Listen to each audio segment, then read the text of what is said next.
ওকে, আচ্ছা 3 number 4 number PDF পড়ে দেখান কিভাবে পড়লে ভালো হবে। এটা বলেছে নির্জনা আপু কি আমাদের প্রথম ক্লাস করেনি?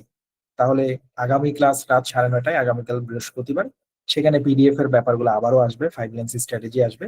আগামী ক্লাসটা একটু অ্যাটেন্ড করিয়ে নিন। নির্জনা আপু বোধহয় প্রথম ক্লাসে অ্যাটেন্ড করেনি, সেখানে আমি পিডিএফ পড়ে দেখাবো।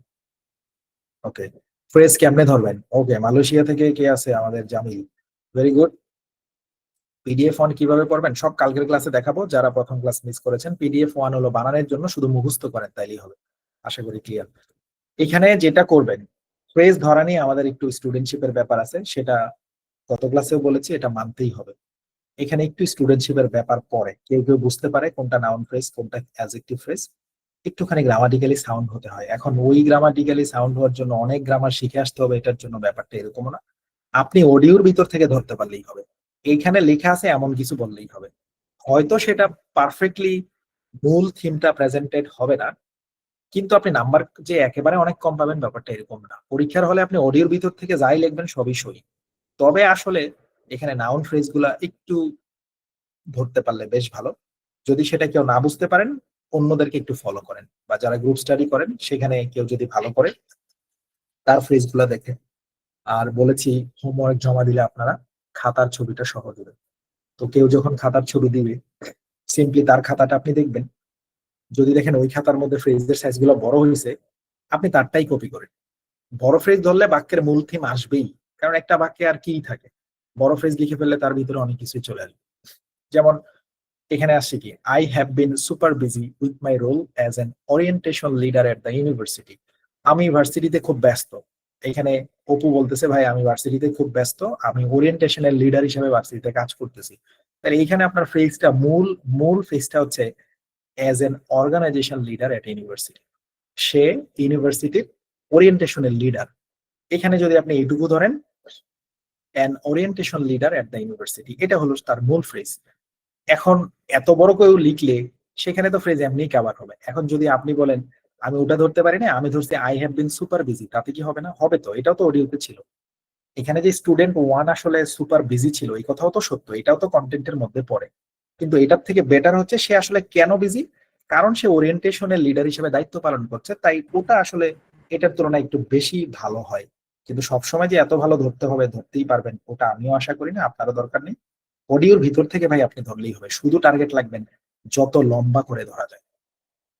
তারপরে বলার সময় খালি একটা না বলে দেবেন, কন্টেন্ট মিলবেই, কারণ আপনি অডিওর বাইরে থেকে তো আর কিছু লিখছেন না। ওকে, সো প্যারা নাই।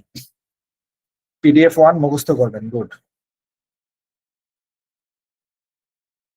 কমেন্ট সেকশনে স্ক্রিন দেখা যায় না অন্তর দাদা?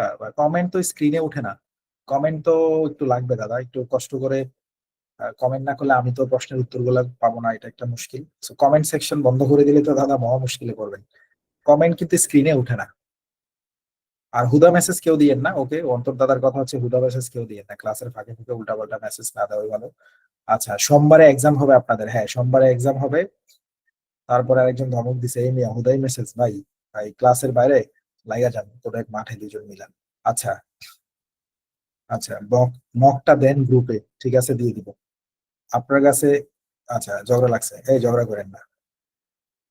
এবারে আসেন যে three students are discussing about, এইভাবে যদি বলে দেই তাহলে কি হবে? ফরম্যাট ফলো না করে তাহলে হবে না ভাইয়া। ওকে, ফার্স্টে উনি বলতে চাইছে three students are discussing about. হ্যাঁ, জান্নাতুল ফেরদৌস আবু, অবশ্যই হবে। যে আপনি শুরুতে যদি I have heard then the three speakers were talking about না বলে, উনি বলতে চাচ্ছে উনি শুরুতেই বলবে three speakers are talking about. কেউ একটু ইনকলে লিখবেন, আমি কেন ওইখানে লিখলাম I have heard that the three speakers were talking about. ইনকলে কেউ লিখেন তো যে আমি তো ওইটাও আপনাদের বলতে পারতাম। শুরুতে আপনি জাস্ট এরকম বলেন three speakers are talking about বলে বলে দিতে পারেন। আমি সেখানে একটা বাক্য কেন দিলাম I have heard that the three speakers were talking about? এটা কেন দিলাম কেউ বলেন তো?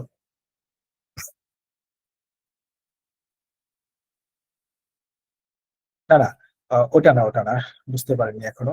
হ্যাঁ, যে বলছে টাইম বেশি হওয়ার জন্য সে ব্রিলিয়েন্ট, অসাম ব্রিলিয়েন্ট। এখানে আপু যেটা বলছে সেটাও তো থ্রি স্পিকার। আপু বলতে চাইছে যে ভাই আমি ওইখানে ফরম্যাটে লাইন না দিয়ে আমি সরাসরি দিয়ে দিব 3 students are talking about their volunteer experience. হ্যাঁ, এটাও তো হেডিং, এটা দিয়ে শুরু করলেও নাম্বার পাবেন। কিন্তু আমি আসলে এটা বলার আগে একটা বাক্য এড করছি, আই হ্যাভ হার্ড দ্যাট, আমি শুনতে পেয়েছি যে the three speakers were talking about, তিনজন স্পিকার কথা বলতেছিল।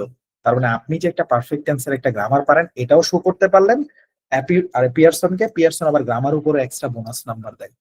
পাশাপাশি আপনি এখানে সময় বাড়াইতে পারবেন।